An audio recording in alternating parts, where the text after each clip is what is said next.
For people watching us on the web, and we will welcome them as well. So I think this is about the fifth, maybe, hot topics in free speech and free press. New controversies on the slippery slope. I got about the slippery slope, so I have to explain to somebody that that's a free speech metaphor that the court likes to use. And that's why we were using it.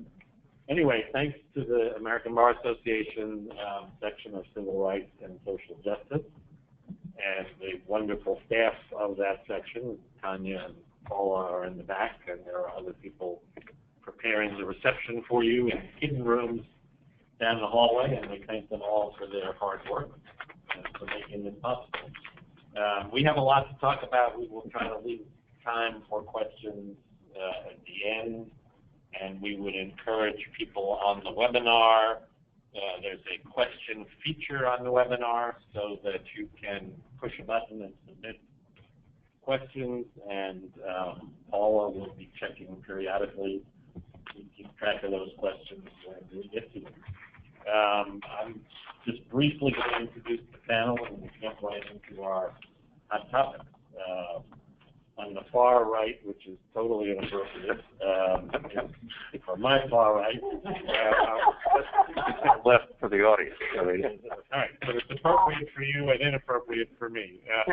Bob Corden Revere of the law firm of Davis Wright Tremaine in their D.C. office. Bob is really one of the premier First Amendment litigators in the country, litigating a wide variety of First Amendment matters, but lately I think doing many campus free speech cases, and we'll draw on that expertise later. Jean Policinski is the Chief Operating Officer of the Museum Institute and their First Amendment Center, a longtime First Amendment expert, and in an earlier life, one of the founding editors of USA Today. And Catherine Ross is the research professor at George Washington University Law School, where she teaches constitutional law. John Stevenson Research Professor. So I would have gotten it wrong. How is? So the John Stevenson Research Professor at George Washington University Law School, where she teaches constitutional law and family law and other things, and is an expert on the First Amendment herself, and author of a 2015 book called Lessons in Censorship: How Schools and Courts Subvert Students' First Amendment Rights. And I'm Steve Vermeil, and I am the co-chair of the ABA Civil Rights and Social Justice section on the First Amendment, and a past chair of the section, and organizer of the panel. And I'll jump right in to some hot topics. I think why don't we start, since it's the most timely this week. Bob will tell us a little bit about the Masterpiece Cake Shop argument in the Supreme Court, in which he filed an amicus brief and the argument in which he attended. And I think other panelists might have some things to say about that subject as well. So, Bob. Okay. You may have seen a lot of the coverage about it. It's one of those rare cases at the Supreme Court where perhaps rare First Amendment cases, that even though they normally attract some degree of public attention beyond the usual run-of-the-mill cases, this is one that captured the imagination far more than most. Over 100 amicus briefs were filed in the case, which was not a record, but still more than you get in most. They ranged the spectrum. I didn't count how many were on each side of the groom or the groom's side, but they came from all perspectives, including bakers who were on both sides of the case, First Amendment advocates who were on both sides of the case. It was a rare instance in which the ACLU argued on behalf of the government's position, saying that there was not a First Amendment issue here. State government's position. Yeah. And David Cole, the ACLU, argued, in addition to the Solicitor General from the state of Colorado, on behalf of the state's position. The facts, most of you are probably fairly familiar with them, is that in the state of Colorado, a Christian who owns a custom bakery shop, Masterpiece Cake Shop, declined to design a custom cake for a couple, two men who wanted to celebrate their marriage. They had been married in Massachusetts. This was at a time in 2012 before Colorado recognized same-sex marriage. But when they came to the shop and wanted to order a cake, he declined to discuss with them a custom design, saying, because of my Christian values, I can't do that. Now, here's where the facts are used differently by different advocates, depending on which side of the case they're on.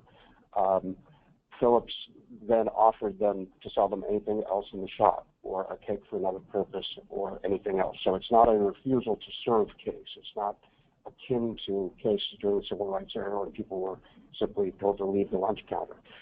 It was simply saying that he would not create a custom design. This was brought as a complaint to the Colorado Civil Rights Commission, and they ruled under Colorado public accommodation law that this was a violation, and imposed penalties on the cake shop, including requiring them to do training for a period of 3 years, I forget, for how they have to comply with it, and also to record every transaction and report why, if they ever refuse service, they have to do that. This was affirmed by the Colorado Court of Appeals. The case was brought to the United States Supreme Court and raised two issues. First, whether or not making a custom cake, or being compelled to create a custom cake, creates a First Amendment interest that would justify the baker not complying with the state. And the second issue is whether or not this violated the Establishment Clause and was a violation of Phillips' religious values. The court was, as the press reports have accurately said, evenly divided over the issue. Actually, one of the better arguments I've ever heard at the court, with the justices on both sides asking very penetrating hypothetical questions for both sides. For example, where do you draw the line was a huge part of it. Exactly. What do you consider as art? And in this regard, it's worth noting that Colorado had agreed that had there been a specifically articulable message, that the baker would have had a First Amendment claim. And there were other instances in Colorado in which bakers had refused to make cakes with messages that were considered to be offensive. In 3 examples, someone wanted to have a Bible-shaped cake with anti-gay messages on them, citing Bible verses and so on. And when the bakers declined to make those cakes, the Colorado Civil Rights Commission upheld those decisions, saying that that would have been offensive. What was at issue here was whether or not an artistic design or art is protected where you don't have a specifically articulable message. And that was the thing that the justices probed in the various questions. There were other questions, like, for example, what if someone came into a bake shop, and this was asked by, I think, Justice Alito, and said, I want you to make me a cake that says, November 9th, greatest day ever, just to celebrate my anniversary. And the baker says, well, sure. And what if a second person comes in and asks for the exact same cake and the exact same message on the cake?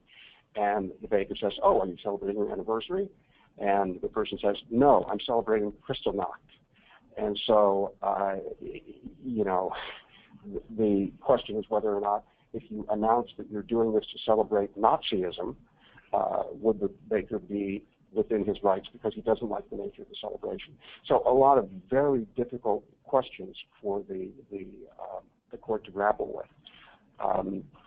The question is, what rises to the level of First Amendment protection? Does it matter whether it's consumable or ephemeral art? So questions, Justice Sotomayor, for example, asked, have we ever protected food before? And so, as speech, that's right. That's right. And so you can also imagine how that would play into questions like, would you protect an ice sculpture? Right. Maybe it's not food, or for some people maybe it is. But it is artistic, it is ephemeral, and something that would be associated with celebrations. The second question is, if it is speech, can you compel it? Can you require someone to do it? And I've had this discussion with a number of people on whether or not you can compel an act of creation. There is in the Supreme Court the compelled speech doctrine that says you can't be required to give oaths. For example, stand up and recite the Pledge of Allegiance. You can't be required to do a loyalty oath. And the question is whether or not other kinds, and you can't be compelled to have a state license plate that has a message that you disagree with, like in the case of Worley versus Maiden in the 70s, the inscription was "Live Free or Die," and the court's ruling was that you can't be required to turn your car into a mobile billboard for the state. So the question is, can you be required to create art in the service of some compelling government interest? I still can't think of a case in which anyone has been required to do that. Now, the argument on the other side is, this is a bakery. They're open for business, and so under standard public accommodation law, if you're making commercial products, if you have put yourself out there, then you've got to serve everyone equally. And if you don't adhere to that rule, then you've opened a wide gap, allowing anyone to say, because of my beliefs, I'm not going to serve you. And it may be based on race or gender or sexual orientation or any other number of protected categories. And so that's the perspective that the more liberal justices were taking. The way it gets kind of fuzzed up based on the facts is whether or not you characterize this as just a sale. For example, Phillips in this case said, I'll sell you anything else in the store. I simply won't create a unique design for you. So a prepared cake. A prepared cake. Would have been, presumably he says, he would have sold it. Right. And the position that the advocates for Phillips took was that he would have to sell the prepared cake. The question is whether or not he can be forced to create something. They actually waffled a lot on that question. Well, yeah. Until they were told, but you really have to answer this yes or no. That's right. That's right. And actually, the first question in the argument from Sotomayor was it Ginsburg? Either one. Okay. The first question was, what if he just came in and said, I want that cake in the window, and a cake? And Kennedy asked, well, didn't he create that as well? Wasn't that an act of creation? And so, and the answer to that came back that, well, that's something he had already created and put in the stream of commerce. So anyone could come in and buy it. But a commissioned work. But a commissioned work would change. Exactly. And I want to just add a little bit to the complexity of this. Yeah. Because, first of all, as I understand the facts, these two men had patronized this bakery regularly for many, many years. They came in to buy dessert whenever they were giving a dinner party or wanted a nice dessert. So they knew the baker. And this was the first time that the baker said, no, so I'll take your money under many circumstances, but I won't give you a wedding cake. The second part of this was they never got to the point of discussing what they wanted on their special admission cake. So it was unclear whether it would have a message at all, besides the fact that it would be a wedding cake, possibly with tears, and maybe a more unconventional, a chocolate two-layer cake. They didn't get that far. But they didn't get that far. So it was totally unclear what he was being asked to convey, if anything, besides the act of creating for a special order. And then there were a lot of issues about, is it the creation or the use to which it is put? Right. Which added a lot more difficulty. And Bob also talked about line drawing, and the line drawing that they spent a lot of time on was, who besides a baker could make this argument? Is it anyone who feels that what they do for a living is actually creative rather than a simple sale of services? And there were some that sort of seemed like they might tilt in that direction. And Justice Sotomayor, I believe, or possibly Kagan, but I think it was Sotomayor, who went on for pages of the transcript about hairstylists who are called, you know, And Kagan got into it too. artists. Kagan. Yeah, and makeup artists and hairstylists who also believe that they are engaged in beautifying and artful statements. And then what about the person who makes the wedding dress? That's right. Also feels like an artist. Which are the kinds of Where would questions, they're the kinds of questions you get in any case involving whether or not symbolic speech or symbolic conduct is protected. And so it has specific application in this instance, but it really is a kind of threshold question you're going to have to ask anytime you're not involving communication that necessarily involves words. And so it does add a layer of complexity here that you don't see in your typical case. And also, one of the things that I think captures public imagination is that this is something that just about everybody can relate to, right? I mean, it's not some esoteric situation other than the fact that people will go, speech, really? But still, you have to answer that question. The thing that I thought fascinating about it, and I thought appropriate about it, is that there really wasn't that much discussion. There was some, but not that much discussion of the religious question, which I think is the truly ridiculous and dangerous question here. Because if any bigot with a Bible or a Quran can simply say, I'm not going to serve you, then suddenly the religion clause trumps pretty much any civil law. So there was some question about whether or not there was active discrimination going on because of the bakery's religious views, which would make it a speech case but with a religious theme as opposed to a free exercise case. And so while I typically shy away from predictions in cases, I'm not going to predict the outcome other than to say I think the court is going to strive to make this a very narrowly focused decision that is really dependent on how they interpret the facts. And which would be very consistent to the Roberts Court's at least stated intent in a lot of these cases where they say it's narrow. But just to give you an example of how this could simply expand, I was in on a discussion about this some time ago, and an example was drawn of a auto mechanic, a business, which advertised itself as being honest and above board because of their Christian values. And there was a question there whether the creative aspect of analyzing a car's problems and offering those products for service, and we all know that mechanics can be creative when they look at your repair bill. Now there's a mark for that. This is it. But would that come under this kind of exemption because they've advertised in effect their faith as being component of the honesty and accurate conduct of taking care of your car? Would that give purchase under this if it goes in that direction for a mechanic? Which raises the question: can my car be faith healed? Well, there is a leg on at the ends of the hood.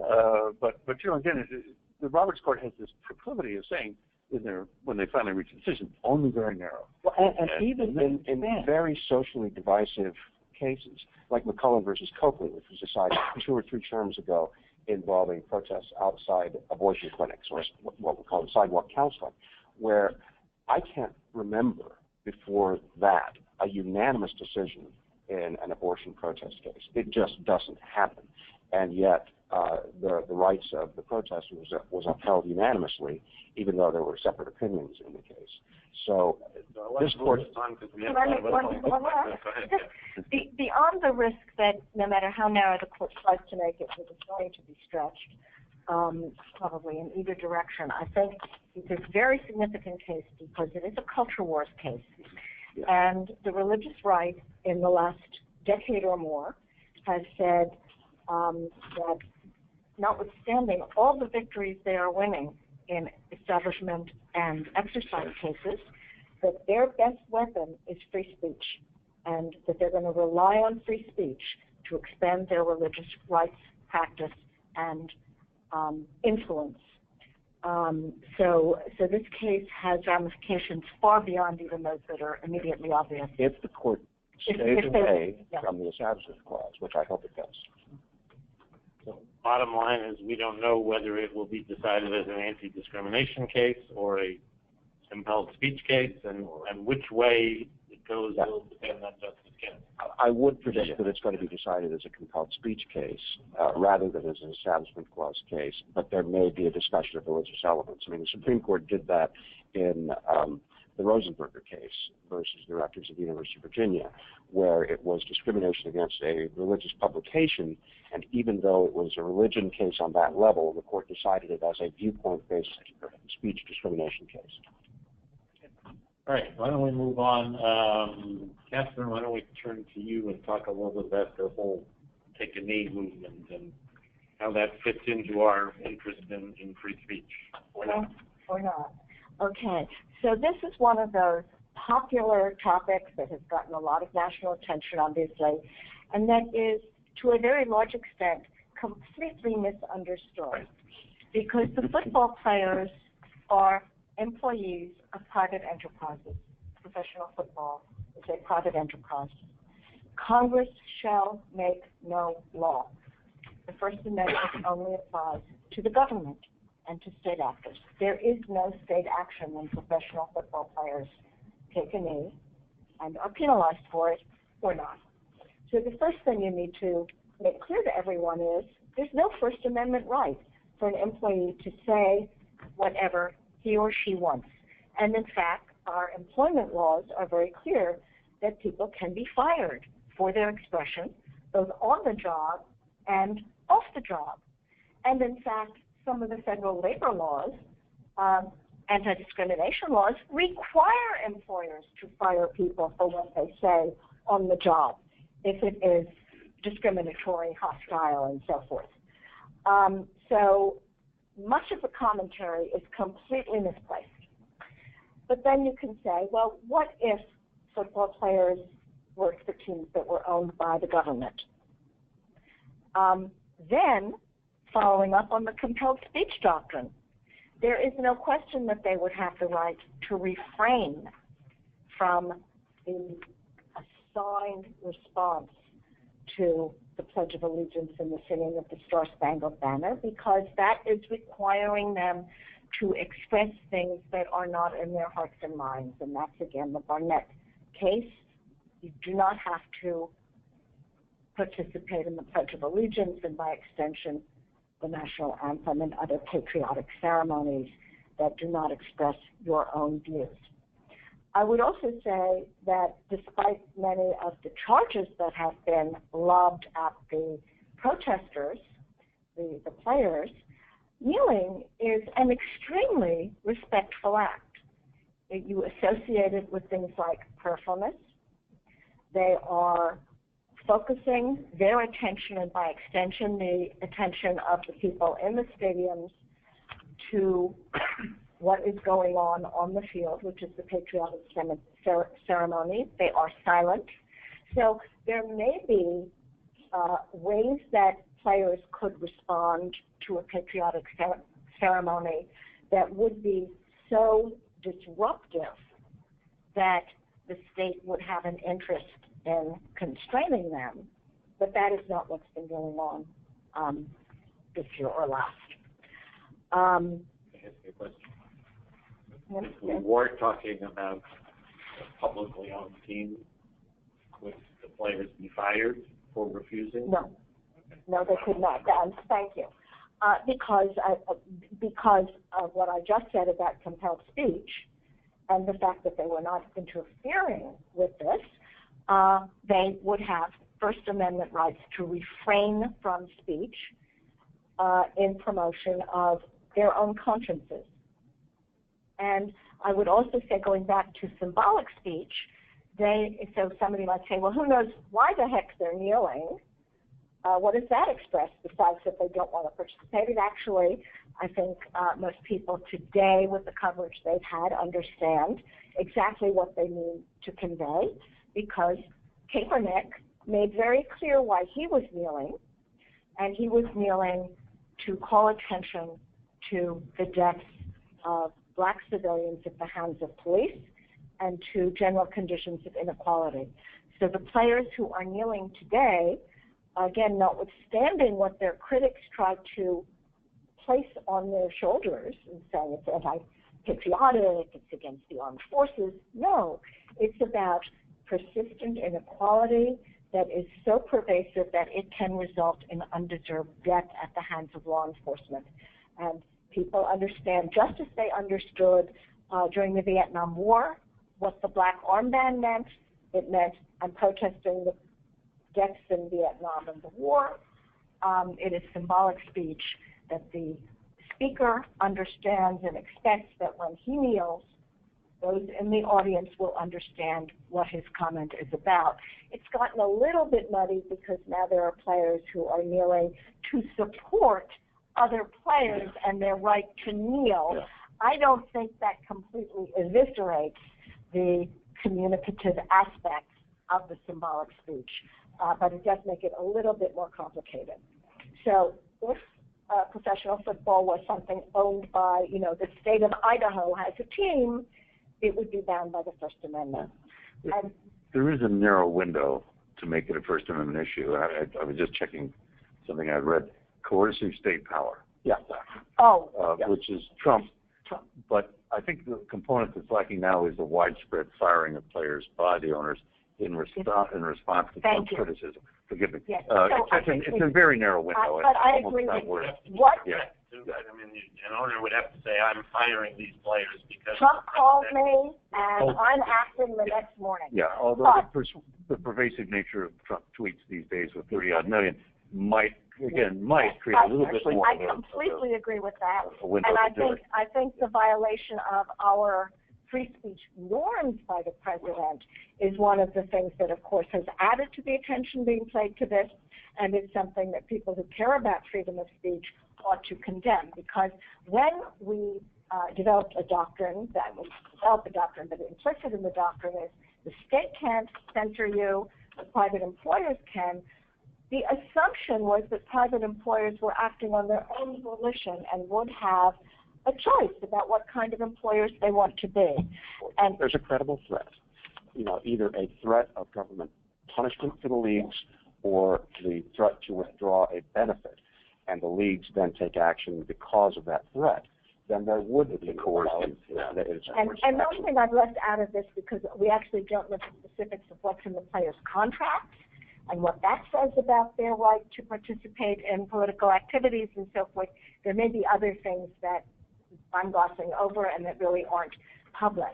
So the final thing is that this controversy has also spilled over into high schools and to some extent middle schools, where students have wanted to express the same concerns as the players were expressing initially, and also their support for the players. And there the First Amendment is clearly in place, and one might think that that means that the students are protected. However, the law in the First Amendment arena is never quite so simple, because to the extent that members of a team are understood to be participating in a school-sponsored activity, which they are almost always, a special school speech doctrine kicks in, which is the Hazelwood versus Kohlmeyer doctrine, under which the school can censor for any legitimate pedagogical reason, which means basically almost without limitation, they just have to come up for the reason, what is the lesson they're trying to teach the players by kicking them off the team or out of school. Can I ask one other question? Maybe this is too arcane, but more arcane? We have many stadiums around the country that are municipally financed. That creates state action? I don't. The answer is we don't know. I don't know, but I would assume that the teams are renting those stadiums so somewhere. Yeah, and it would depend on whether or not the action is tied in some way to that government authority. There's the Southeastern Promotions case going back to the 70s, where in a municipal auditorium, they wouldn't let someone put on a production of Hair because there's nudity in it. Oh my God. And so that was held to be a violation of the First Amendment. You want to weigh in, or we're good? We can move on.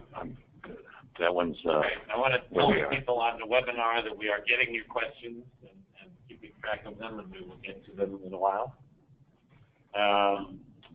So when the Supreme Court term started at the end of September, beginning of October, it initially seemed like Masterpiece Cake Shop would be the only significant First Amendment case. And then suddenly, in one fell swoop, the court transformed this term into a mammoth First Amendment case. And so Gene is going to tell us about one of the newly granted cases involving abortion clinics in California.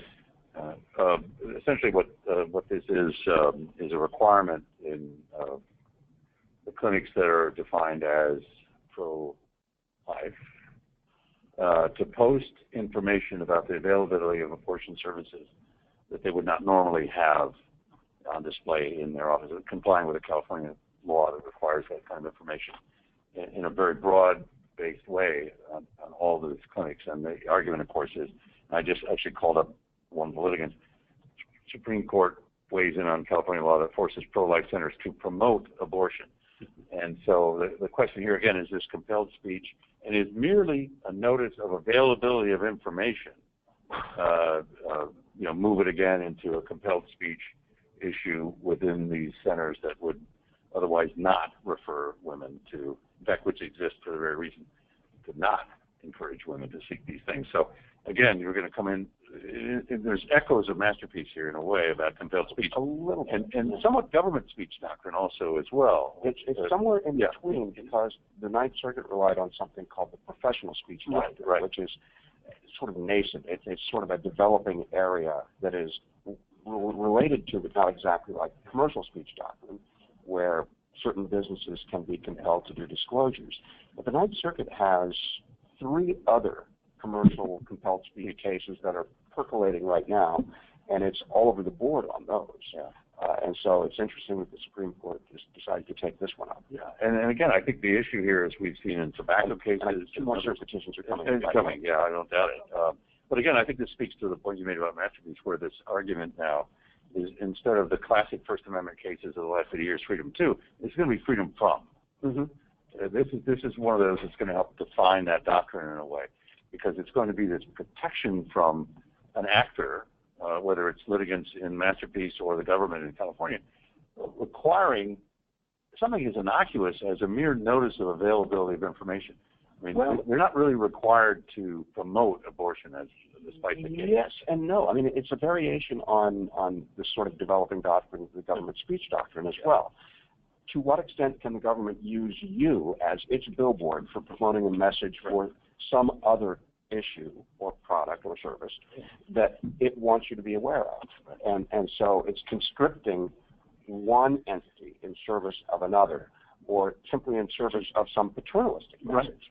And so it raises a lot of interesting issues, and it's another doctrine that has been in turmoil recently in the Supreme Court. I mean, the Texas license plate. Exactly. I mean, that wonderful line about, was it Alito, I think, who said, the car zooms by, says, I'd rather be golfing. Does it really matter? Does anyone assume the state of Texas says, don't go to work today? I mean, we're going to see this in various ways, and again, the government speech is what I consider the horrific idea of government speech. And there's the San Francisco soft drink.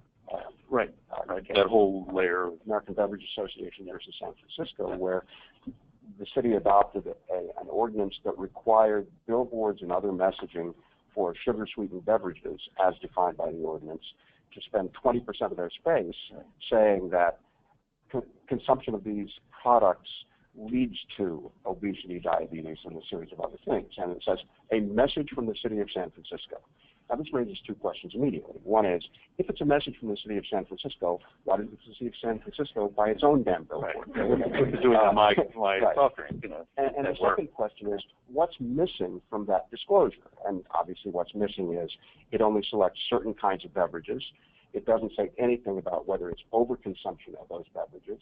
It doesn't disclose the fact that if you drink an equal quantity of orange juice, which is not one of the listed beverages, that you'll have the same effects, and on and on. So, when you start combining this sort of government speech doctrine with a compelled speech doctrine, you get into some very weird circumstances. I mean, and we parsed this in different ways. I think it was the cigarette pack messages, which, we decided ultimately you can have the warning, but you can't have the photos, because that was an overbroad use of that particular commercial product, even though the benevolent supposed message was ultimately said to be the same, which is to reduce or prevent lung cancer. So we've been parsing this for a while, but the doctrine of government somehow becoming an independent actor and speaker, which removes it from content and viewpoint discrimination, is to me, incredibly dangerous. Well, and here's the other issue that it raises, because this notion of compelled commercial speech for decades had been limited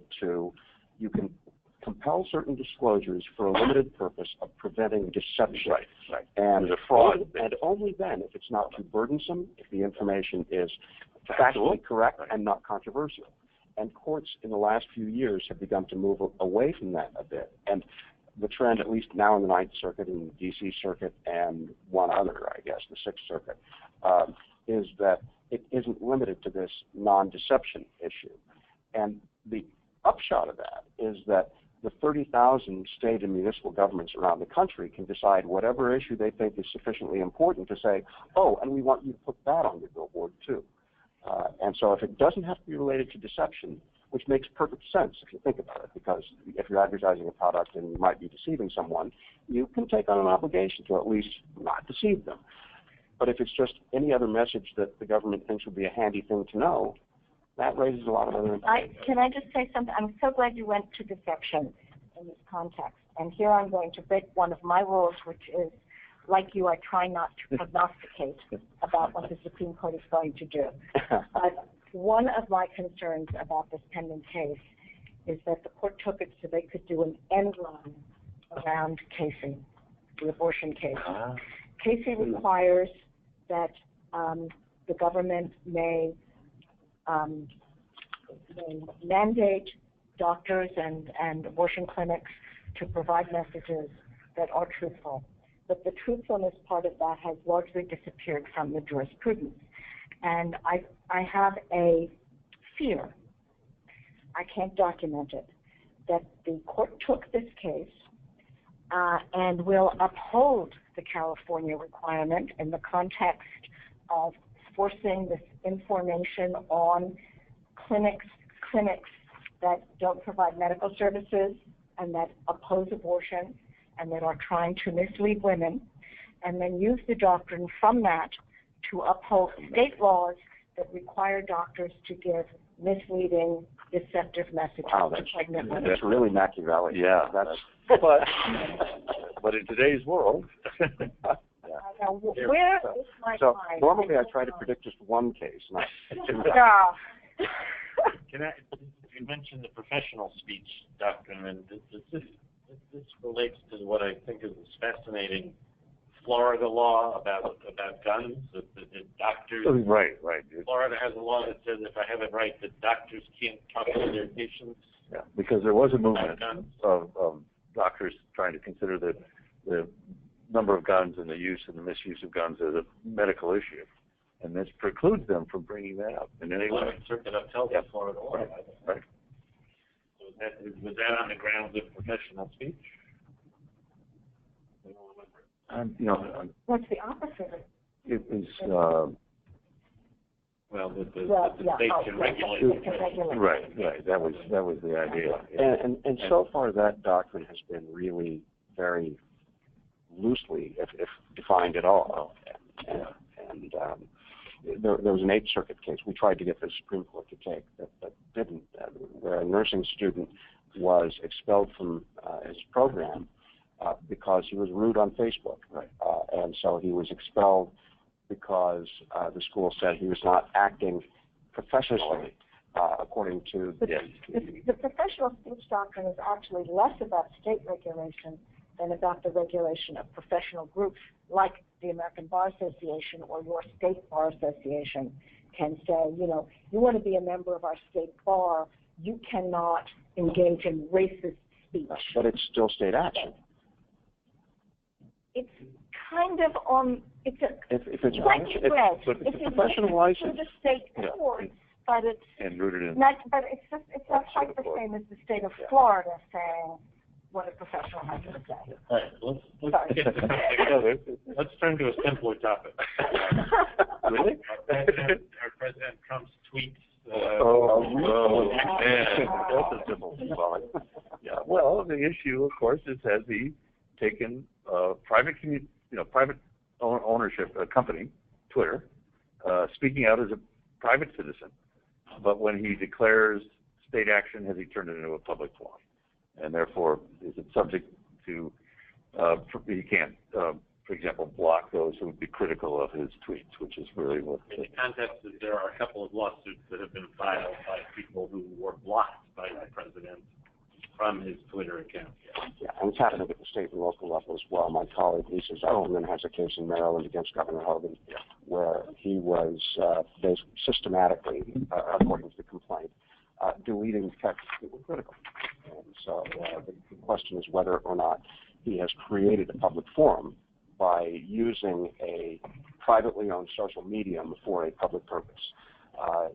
So far, the courts have been saying, yeah, this is a public forum, which to me makes a lot of sense. And I think government officials who do that and then selectively delete comments, or worse, block users who they think are critical of them, I think are violating the First Amendment. Yeah. And, again, it has some of the, where we've had private communications, where they say, this is a private server, private communications. We're seeing, that has application there, that someone becomes subject to open meetings or open records laws. So it's in that same vein to me in terms of how we're going to approach these things. The counter argument, of course, is that are there specific actions being taken as a result of those proclamations? Which is again, as evidence. That's the question that comes up. I mean, people will say public officials have their own First Amendment rights, and we've had this, which has come up in various cases that we've litigated. And the answer is, well, yes and no. As private individuals, they certainly have First Amendment rights. When they're speaking as government actors, they don't have First Amendment rights. That's why the government speech doctrine has nothing to do with the First Amendment in its own way, because the question is whether or not the government can limit itself. Governments have powers, not rights. And so, yes, the government has the power to speak, but any government power is limited by rights, and particularly the rights guaranteed by the First Amendment. And again, those who are defending the Trump position or the White House position on this would say, for example, when Trump issued his tweet about changing the military's approach to transgender, that the immediate response from the Joint Chiefs was, until we get an official order, a tweet is not an order from the president to do this. We're not going to change any policy. In fact, I don't believe it has changed to this date. So that, again, we get into that issue, to me, of, despite I'm actually by the public forum argument, but what is that causality to actual government action, which is very different in their view from the president simply expressing himself out loud, saying what he'd like to do or intends to do, which they would say is simply a matter of personal expression on a privately owned entity. Right. Well, and we get a lot of commentary now based on the number of tweets that you see from the president criticizing the press, calling it a grave threat to the First Amendment. And on one level, I suppose it is when you have the head of state openly mocking and attacking the press. But, on the other hand, it's really a series of just unhinged tweets. I mean, he starts his presidency by declaring the press the enemy of the American public. He regularly tweets things like the Senate Foreign Relations Committee should investigate CNN. Fortunately, we have even Republican members saying, no, we're not going to do that. We have him constantly tweeting about what the FCC should do. For example, when Stephen Colbert mocked him last spring in a hilarious monologue, which ended with a fairly crude reference to a part of Vladimir Putin's anatomy and Trump's mouth. There were questions about whether or not it violated the FCC's indecency rules. It did raise a controversy for a brief time when the chairman of the FCC said, okay, we'll investigate it. But they did get 3,000 complaints about that, divided between those who said this was indecent, notwithstanding the fact that it was after 11 p.m. and the words were bleeped. And even Stephen Colbert's mouth was blurred. Nonetheless. Were they from people or bots? Oh, yeah. Question is there. Yeah. So good. Right. The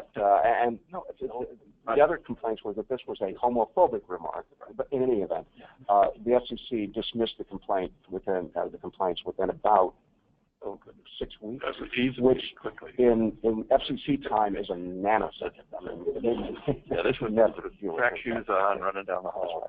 And then more recently, there was a tweet saying that the FCC should take NBC's licenses, which, how many ways can that be wrong? One, NBC doesn't have licenses. Its owned and operated stations have licenses, but networks aren't licensed by the government. Secondly, the president can't order the FCC to do anything with respect to broadcast licenses. They'd be subject to due process.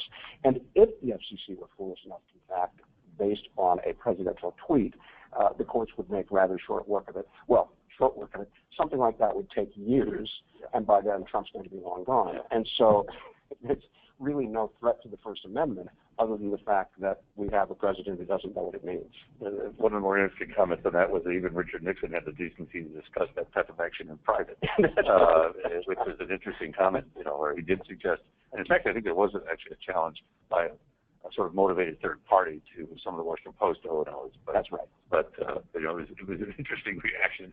Even Nixon realized he shouldn't say that out loud. Which is why John Oliver describes what's going on now as stupid Watergate.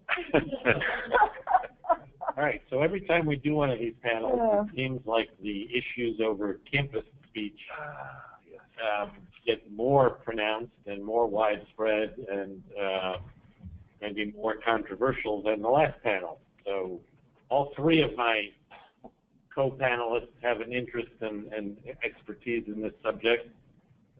Anybody start? Catherine, you want to start? I think Bob ought to start because he's doing the litigation. Okay.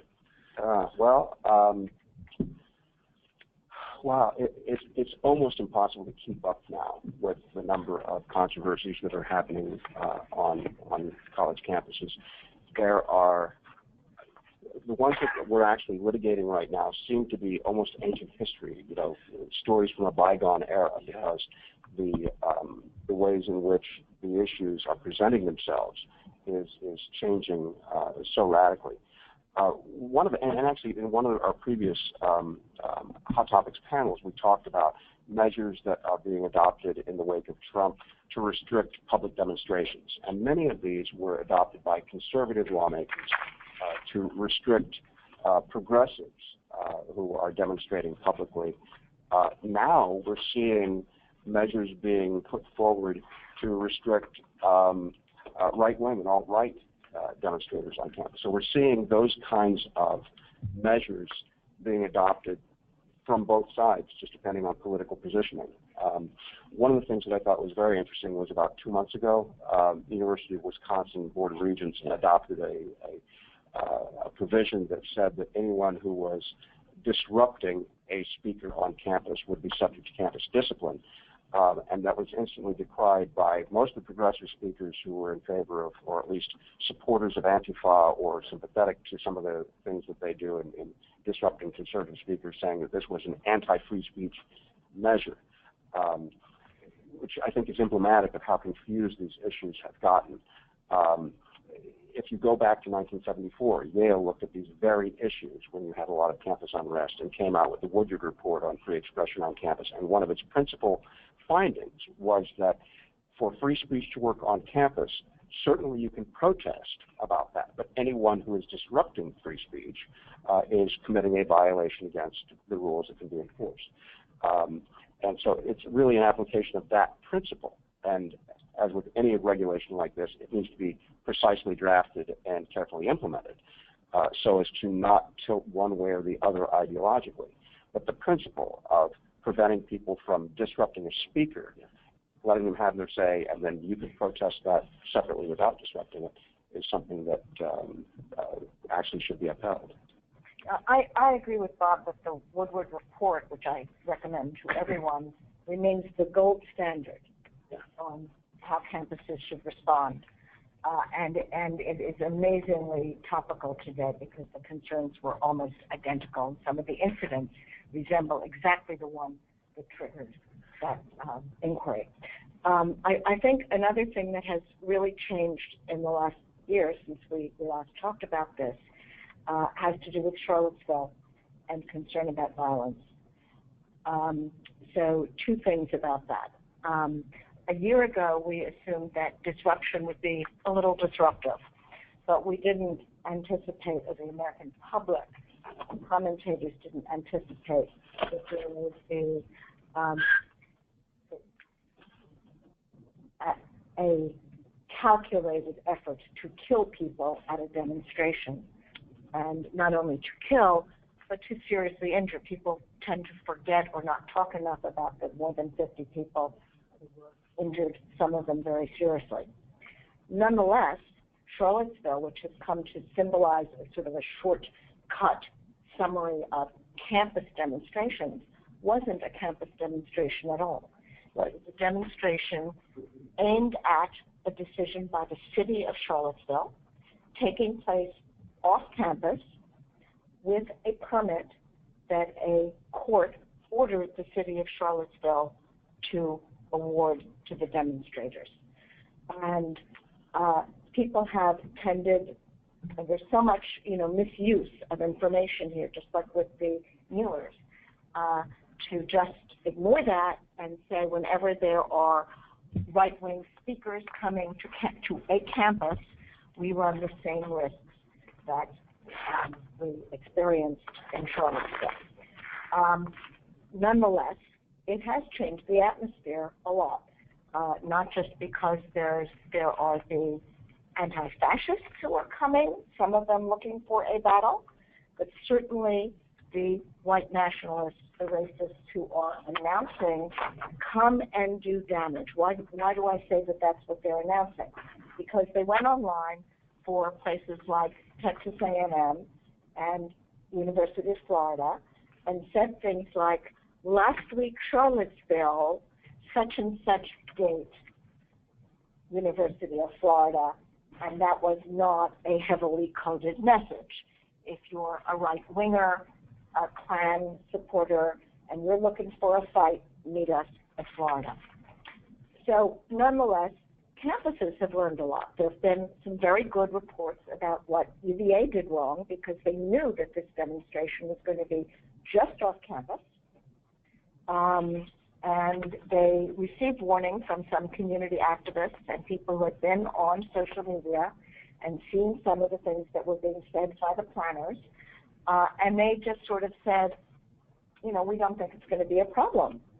And they didn't do very much to prepare or to protect their students. Even though the worst things happened off campus, there was spillover into the campus that wasn't covered by the petition.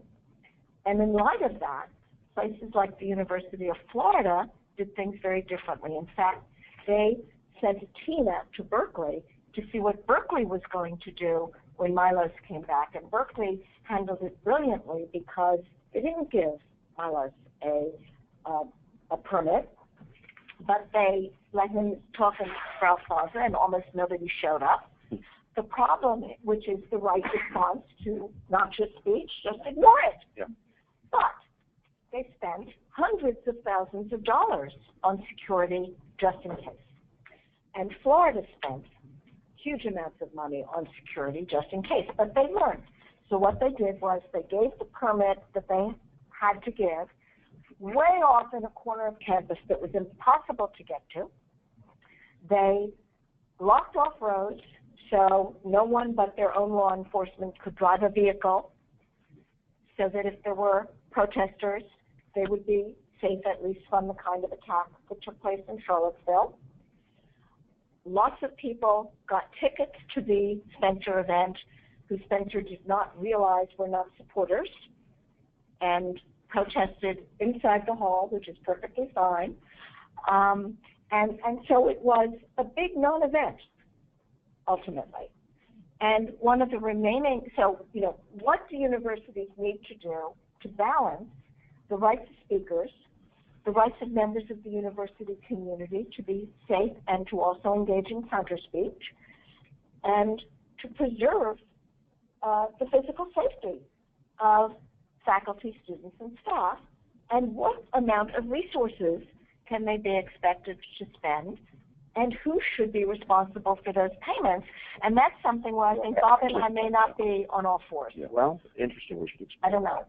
Because I think there have been a lot of lessons learned from the events of the past few months. certainly from Charlottesville, I think the major takeaway from that is that the police really fell down on the job. They completely contributed to what ultimately happened in Charlottesville. I think that was government responsibility to protect all sides exactly of this marketplace. And I think the response to Follow Week in Boston demonstrates exactly what should happen in making sure that you don't have that kind of clash. And in fact, I saw that at the Supreme Court yesterday after coming out from the argument, seeing that there were a lot of protesters on both sides of the issue, and they had been kept in an orderly area. Police were there just in case anything went wrong. Both sides were having their say, but there was no clash. There was no violence. It was really how it should have been handled. I think that we're seeing this happen, lessons learned in various other places. But I will say something about the costs involved. Some say that, oh my God, how can we spend this much money when we have people out there in the streets demonstrating? And I say it's simply a good investment. I mean, how much money do we spend in wars protecting the freedoms that the Constitution provides, saying that, oh my God, if we don't send people over to die and spend billions upon billions of dollars, we're going to lose our freedoms. But then when people exercise them, we say, oh, but that's expensive. I agree with you that should be up to the public sector through the police and not having the bill sent to universities that have other uses. But by the same token, you don't then preemptively charge the speaker based on whether or not you think their speech is going to be conscious. Yes, well, that's the part that the Supreme Court has fixed that issue. I'll let Gene weigh in, and then I want to open it up to questions. Okay, I'll just do this very quickly. We've done a number of projects, and we've been doing some research on student views of this, but we've also taken a look at the context. And what's emerging that I think is concerning to us is a generational divide on the application of the First Amendment. And there's sort of an undercurrent here. I don't know if it's coming from the right necessarily. For one thing, while I think there are very serious issues being raised in a number of places, we still have to remember there are close to 4,500 institutions of higher learning, and almost all of this is taking place on less than probably 50 campuses. And most campuses, speakers are welcome. They have an opportunity to speak without restraint. So again, not to diminish the issue, because there's very often taking place at some of our more esteemed institutions, and it does raise issues. But put it into that context. But also, there's a generational view now that some ideas are simply too dangerous to be expressed. And this is coming into some of the Milo stuff, that there is a view, whether you call it safe spaces or if you want to call it it's not worth the money to protect these people. And there was an essay by a scholar who was actually at the Knight Institute that I was appalled by some of the language, that the concept of more speech is better is a sophomoric concept, that allowing speakers who have these messages that are too corrosive, too dangerous to be heard because of their sort of innate inflammatory nature. We've heard all these arguments before. We've heard them before. But a corruption of the real debate. And again, the marketplace of ideas is outmoded as a concept. Yeah. That in effect there are ideas inflamed by technology, the ability of this instantaneous transmission, or bots, or international intervention, that we should that somehow that outweighs this concept of more speech being better and the traditional marketplace of ideas in which all speakers should be heard. It's a variation in terms of new technology and a new generation, but it is taking hold in a generation that does not understand, I think, core First Amendment concepts, but also among some intellectuals who are distressed at, again, the freedom to being switched to freedom from, and suddenly they're willing to offer a lot of restraint that they wouldn't have offered in the previous regimen. And as much as I disagree with those ideas, I think it's really important to have that debate. I mean, it's like, Bertrand Russell said that sometimes it's healthy to take our dearest principles and put a question mark at the end of them. And so it's really vital that we have that discussion, even question those core principles. And as much as I still think that more speech is better, it is concerning that we live in an age in which we all participate in a worldwide global medium in which we have in our palms access to the sum total of human knowledge, and it doesn't seem to make a difference. And 5 comments down, everybody is filed. Any story instantly. and yet people succumb to charges of things being fake news because they don't know how to fact check and they don't know how to evaluate the information they get.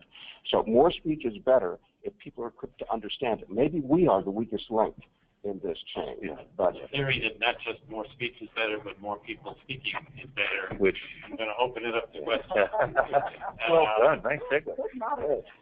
So what I would propose to do is take one in the room and then one from the webinar and go back and forth. So, Bill. Let's go back to masterpiece. of course. I could get a volunteer who could offer the opinion, from a short justice point of view, on behalf of Philip. Similar to, and I'm not a lawyer, but some of the lemon Kurtzman and the lemon test that Justice Berger articulated. Mm-hmm. What would be the, from your standpoint, we don't have to believe in this, but what would be the test, the principle, that it could emerge on behalf of an opinion that would support such? As a religious matter rather than purely a speech matter? Speech matter. I think Kurtzman and the lemon test as an example of a doctrine that still is a guide. Right, I think that's Bob's. Hobby Lobby, to some degree. Well, no, not Hobby Lobby. I mean, that's a silly case. But I know, I didn't look at it that way, but long-held belief. well, no, I mean, Yeah, long-held I don't think belief. I don't think the religious question matters in Masterpiece Cake Shop because again, I don't think that you can simply justify violating the law because you believe in an imaginary being. For example, you can say that my God doesn't believe in speed limits. Good luck with that. But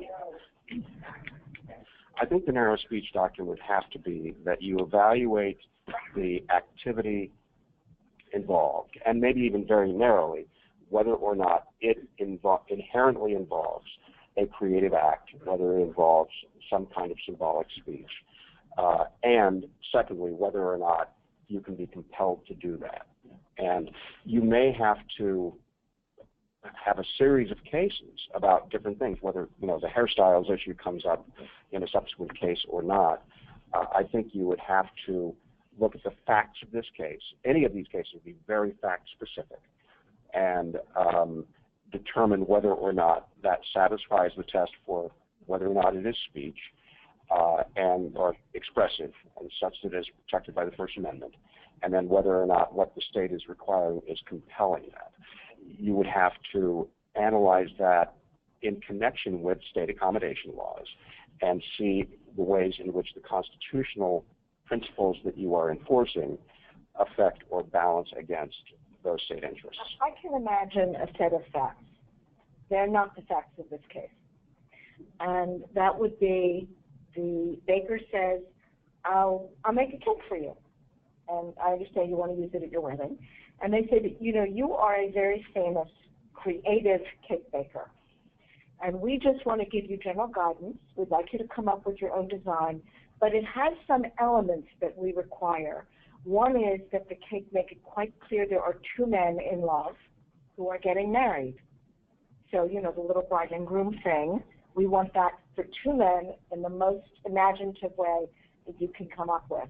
So there's no question that there is an artistic element, that he's being asked to bring his imagination and skills to bear in a special way, but to promote a particular and very clear message that he finds disturbing, and that they will reject the cake if it doesn't give their message. So, I'm not saying how I would find, but it would be a very different presentation of a case. And I think that there's also an issue of the use question. So if they said, we want that picture because we're having just a party for a group of friends, and he said, I'll make it for a party, but if I find out you're using it for a wedding, that's not okay. Or do you think of this as a work for hire in which the creative writer, let's say a screenwriter, could say, I don't really want to make that movie.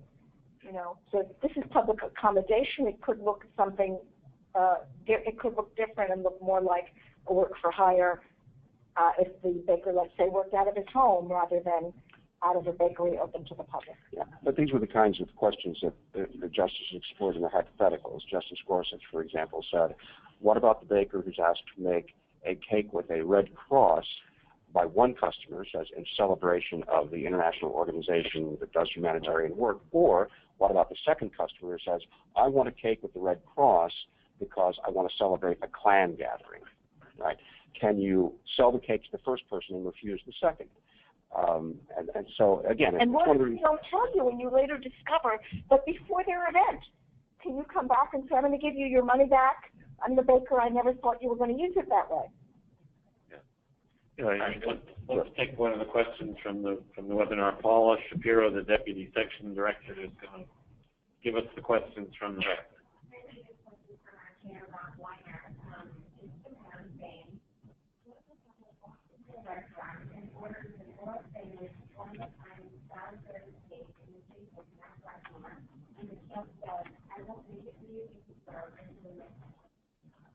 Because you're racially mixed. Oh, so the question was, what if a racially mixed couple walks into a restaurant and orders a world-famous Salisbury steak in the form of Mount Rushmore, and the chef says, I won't give it to you because I object to you being racially mixed couple? So it's clear with the question period, we're going to re-argue the case. Yeah. I mean, there was discussion of chefs and well, there was, and I think what it came down to was whether or not someone would be compelled to make a custom creation. Right. I think everybody agreed, including people supporting both sides of the case, that if you're simply coming in and buying something that any customer can get, which would be this off the rack or whatever, or if it is something on a menu, then refusing service violates public accommodation laws for whatever reason. The question is whether or not public accommodation laws trump a right not to be forced to do an act of creativity. So I think an essential element would have to be that it has to be a one-of-a-kind creation, that it has to be something that is created specifically for that customer and no one else.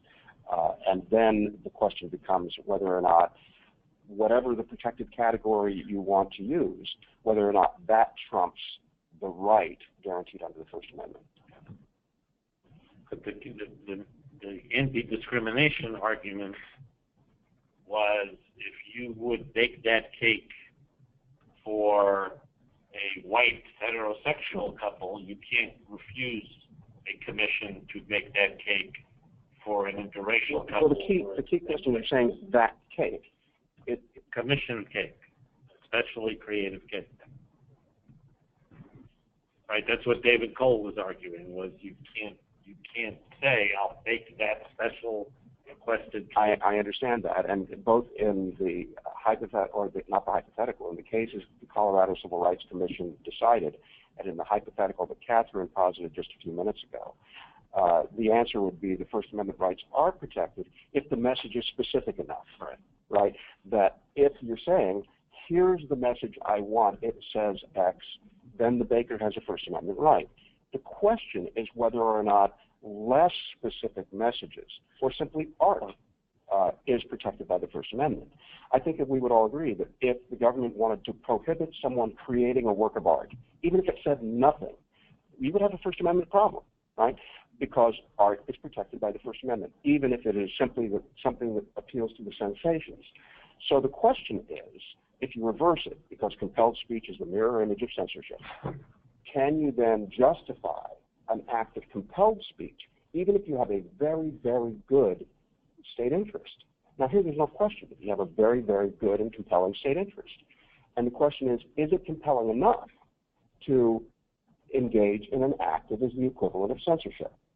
Now, this gets muddy because people get all confused about cake and say, oh my God, it's cake, it's not speech.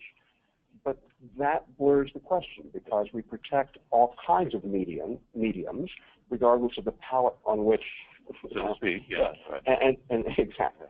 So I just want to say, I don't know that race is the best hypothetical in which to explore this, because Philip's own attorney said race is different. So other forms of discrimination, because of its special status under the 14th Amendment, so other groups that are historically discriminated against are better ways to test this. I agree that religion is not really important in this case, but one thing we should keep our eye on is if Phillips wins because he has a religious objection, then are we not privileging the religious, if that's the grounds for discrimination, to say they get a free pass from accommodations laws and everybody else has to obey them? I think that's a very dangerous road to go down. I agree. It might also be, yes. Which I would presume to be the objection. Let's have another question in the room. Anybody? If not, we'll go back to the webinar. Chancellor Minor, former First Amendment student. I had a question about kind of Don't blame me. Don't blame me. The question comes from my own. No fault zone here. So I had a question about like this whole social media fake news column, the sharing of kind of like BS information out there. I know there's been a big like private push to maybe identify fake news that's being shared on social media sites and things like that. Is there any room for the government to in some way indicate that a news story is false or contradicted by facts, or in any way try to ensure that the marketplace is quality? So your question is, do we need a Ministry of Truth? Yeah. or a national nanny, as I would call it. Again, we've identified an area of fraudulent information.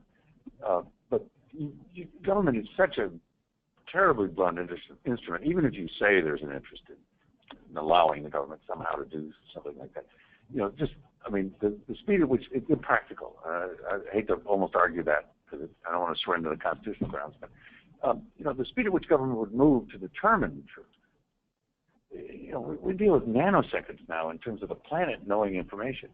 I think I have the same problem, frankly, with the private assessments of badging, and I think what we have to do is empower consumers to make better decisions about not living in a bubble of getting multiple sources. That to me is going to be the only solution at the consuming end, because we always had fraudulent news. We called it different things. We didn't call it fake news. But certainly private fact checking is quite different. Oh, yeah, absolutely. Yeah, that's right. Government. The government there, but I think even private efforts are doomed. Yeah, but probably. But at least there would be people taking on the exercise of trying to fact check and evaluate and all of that. But when you ask a question about whether or not the government should do something like that, I think it's always useful to ask a second question, and that is this the power you would give your worst enemy? Yeah. Okay, so if you can imagine, you think of all the terrible examples of fake news, like the Conic Pizza incident, where you have crazy people measuring up with conspiracy theories and prompting even more crazy people to take action based on it. And so you can look at that and say, that's a terrible thing, maybe we should regulate it. But then you think about who is using the word fake news more often than any other person. Would you give that person the power to regulate whether or not news is legitimate? It's sort of a question that answers itself. Yeah, and again, you get into this area. I go back to the civil rights movement. You had codified discrimination. You arguably might have had public opinion, regrettably in this nation, on the side of discrimination. And would you have given those government officials the power to declare those arguing for integration, this ability to declare it fake news or news that shouldn't be transmitted or should not be conveyed? Too dangerous to society. You could walk through arguments that are being raised by the fake news folks. And you don't want that. It ties into the rest of the discussion about how you envision government power, how you analyze First Amendment questions, in that a little bit of history can be incredibly helpful when you ask whether or not something should be regulated or whether or not something is speech. Talking about whether or not cake or symbolic things should be protected. It's important to remember that those areas of doctrine emerged from things like the civil rights movement. So 4 guys sitting silently in a library was considered speech because they were protesting the fact that there was segregation in Louisiana. You have people burning draft cards as a form of protest. And what we see now are people arguing against a baker, invoking those very precedents that we've always disagreed with. that say the government ought to be able to very narrowly define what speech is. Frankly, just for the health of the First Amendment, I think it should be interpreted much more broadly and more expansively in terms of protection. Go ahead. It's just you're bringing that up just because of the abortion case and about telling us factual. That's kind of more where that comes from. Or the government qualifies what the fact is and what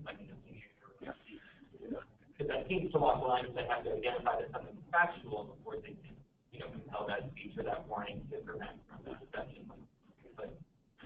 Well, again, if I could take the sort of extra legal, and one of the ways I look at that instance is, the law is going to consider the poster on the wall versus but is there a potential today with these things that there isn't ready information available to anybody who needs to know? I mean, we don't live in an era where the information source is constrained and confined.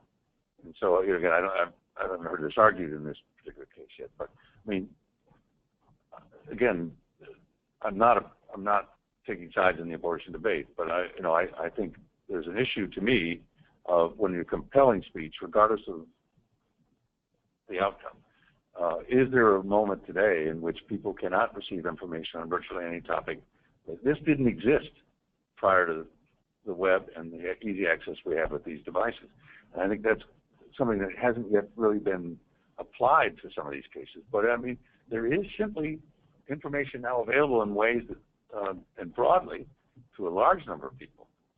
When we pass whatever that 66% magic number, when we consider ourselves to truly be connected, that didn't exist in prior decisions. Also, when you say, well, what if the government just sort of told us which are facts? So imagine Kellyanne Conway's in charge of that office. Yeah. That's a simple. That wouldn't be alternative facts, then. No, That would be government certified. They would become the official. Yeah. Very clear. Yeah. But the fairness doctrine, right? Yeah, exactly. Fairness doctrine, unfortunately. So, sorry.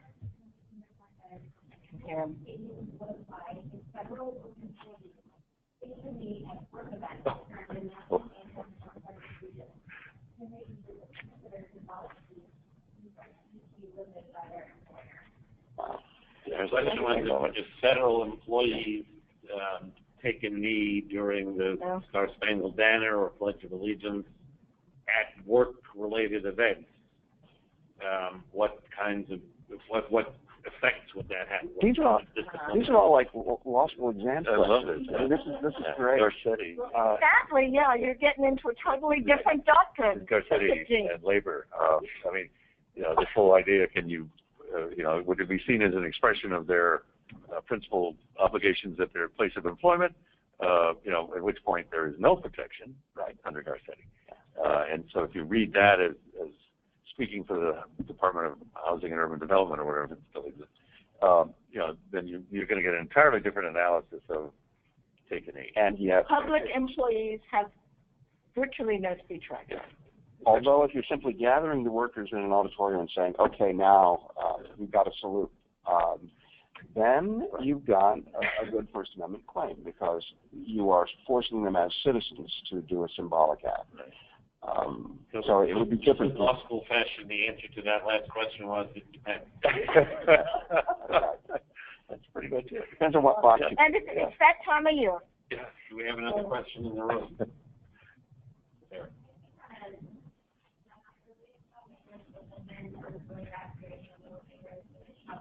Right. Contractor and the agency responsible for overseeing the contractor expires or something like that. So what kind of doctrine? I'd take that case. Yeah. You should call Bob. Yeah. Was fired by the contractor. I was thinking he was fired by the contractor rather than the agency overseeing it. But yeah, I think I was the contractor rather than. But I would be very interested to know what kind of communications took place. That's Again, coercive. and we don't know what phone calls were made. Yeah. But so to your point, if it were clear that she was fired by the contractor because the government supervising agency demanded that the contractor fire her, that's a very different. This is where you get the Or to make coercive it more government. complicated, let's say there's a presidential tweet that says, well, that chick who gave me the finger, I want her out of here. You're fired. Yeah. If there's that, and then they fire her, That's when you take that case. Yeah. At that point, jump in, man. All right, another one on the web? No, we're done? Well, what about Tina Fey's sheet cake? Is that protected? No. No, okay. Another question in the room? Back to the audience. Anything we haven't covered that you wanted us to cover? I think Bob earlier mentioned the conservative legislature do outside protests. There's 17 states, I think, that had some forms that were proposed. 17 or 19. Yeah, proposed everything from limiting your liability if you struck a demonstrator, was you drove a demonstration. Which was oppression. That was amazing. To other kinds of regulatory things on the nature of the protest and the noise generated disruption of the activity in the State House. One thing that has happened was the inaugural protest. Yes. Right. And you had, I don't know how many people arrested and charged with felonies for creating disruptions. And of course, there was a lot of property damage. There were broken windows. There was a limousine that was torched and all of that. And the trials have begun in the past week or so. In the course of this, in addition to charging people with rioting, they've shown they swept up a number of reporters, fairly indiscriminately in the arrests. I don't know if any of them are still charged. Two are still charged, including one that's getting more attention, which is going to again require this definition of what's a journalist. Yeah, it's a person who is part of an advocacy group, but there's no apparently, according to the video that he was using, which he said was acting as a journalist, no indication that he joined in any of the violent activity. Right. So we're going to see this again, this sort of what's a journalist in an era when we all have these. Well, and the theory of the prosecution is that this was a concerted activity. Again, there were communications in advance saying we're going to screw things up, we're going to disrupt the inauguration. They've shown video, and people dressed up in black clothing and with masks. Not everybody, but enough of them that became a theme. They would show video of the demonstrators moving, and then you have one or two peel off and break windows or do other damage, and then go back. And they're saying that everyone else in the mob was enabling or assisting in those activities. So it was like a conspiracy. Exactly. It's really this coercive, and the videos themselves, even if they were being communicated for information purposes, were inflammatory and guiding. Right, because they were taking place in real time. So again, you have a technological aspect of it. In the course of that, the government sought records from the internet service providers, trying to find out who had communicated, who had read the messages, and the government ultimately had to drastically narrow their request. But there are any number of significant First Amendment issues that come out of this, and the outcome of these trials is going to be significant for the freedom and public demonstrations going forward. And touches a little on the Supreme Court case. We didn't talk about the cell phone case and also third-party ownership. Yeah. Third-party ownership of information now generated by each of these little magic lanterns and held by them. More questions? I don't want to keep us here for half an hour, but this is a difficult one. The DC Open Government and we are struggling with district proposal seal expungement versus First Amendment issues. Convictions of minor offense, non-minor offenses, as well as shall we say arrest records that has led to no conviction. I appreciate your insights on that balance between First Amendment and sealing records for expungement purposes. You want to divide the First Amendment community, you've just done it. Nice work. Well, I've had that come up in one case where we dealt with it through a settlement, but it was where a reporter was arrested for taking photographs at a public meeting.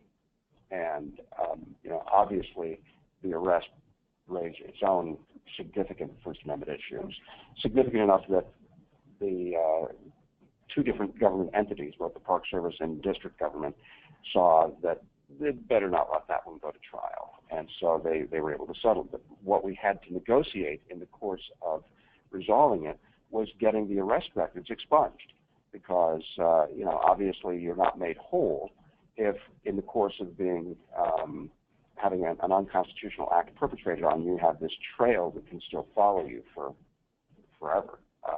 And so we were able to do that. But it took probably the longest thing that transpired in the whole case was the follow-on, getting the records actually expunged.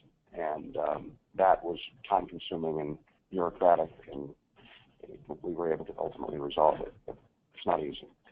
And I have to say, again, sort of division of thought on this. I think the expungement aspect, if I were wrongly charged and ultimately exonerated, I might feel, why should I drag it along on credit reviews and all the other pragmatic aspects of having that on my record. On the other hand, if you look at other countries and you look at the disappeared, if you look at the potential, the right to be forgotten, or to me, the threat of being forgotten. And again, technology changes this issue for me. When we had the practical obscurity of paper records and all the rest, I think if you expunged it, that was it. But a report or a record, once placed on this, is going to survive in some form. I worry that expungement is going to remove the official ability, and we all know that expungement ultimately is going to mean those records become, on a practical level, 20 years later, inaccessible. Because they're going to be binned off to an area that nobody's going to have the technology to get. You're going to try to run a Betamax thing on your DVD player. How will I prove the expungement? Yeah, sorry. Yeah, I tried. Get it on paper. Get it on paper. But where will I have that record of my exoneration? How easily will I get that record of my exoneration? And can't we today, on a technological basis, to me, because this also involves people want to expunge the records from newspaper archives and all the rest, because they still exist even if it's official records. But can't we, on a technological basis, somehow tag this idea of expungement or exoneration? We're caught midway between a system that would have, on a practical level, gotten rid of it, paper record, hidden away or torn up, and this new accessibility that we have from technology to access this stuff in so many different ways. It's never going to go away. Expungement today, in terms of removing it from the memory, I don't think can possibly be done. I don't know where I am on this, but I want to raise a different way of looking at it. So now I'm thinking Argentina, the disappeared. 40 years later, researchers, journalists want to know how many people disappeared, how many people were arrested without good cause so that their records had to be expunged in the District of Columbia in this 5-year period. We won't know if those records are systematically vanished. So there are good reasons beyond journalism is one reason, but also needing to have a sense of what law enforcement's doing. I mean, if it affects your ability to get a mortgage, well, why not require those 3 monster companies that keep all those records to not report that in the same fashion they do, an actual conviction? I mean, I think there are solutions rather than removing the information from public view or access to really the heart of the matter, which is to prevent you from having to defend yourself every time. Yeah. And maybe someone you expunge the names, you give them pseudonyms. Yeah. But We've generated one more question back here, and I think we'll.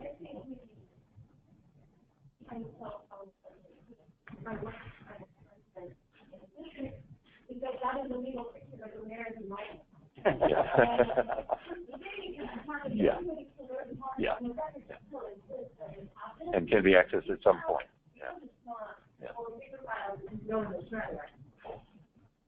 It's still the court still knows, and in fact, police still know, GPS still knows.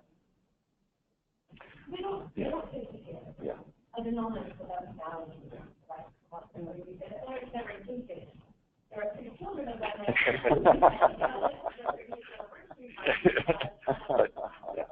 And again, the solution to me has to get to the heart, the rationale behind the expungement, to prevent this person from their reputation being stained.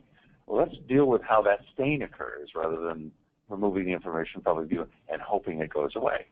Although, again, if I'm sitting there constantly having to defend my, improper arrest at a demonstration. I understand the emotion, but let's just take it off the record. All right, I think we'll make that the last word. Thank you all for being here. There is tons of food and wine right outside those doors, so I hope you will stay and mingle and enjoy. And keep in mind the wonderful work that the section of Civil Rights and Social Justice does. And thanks to our panelists for an always exciting conversation. Thank you to the moderator.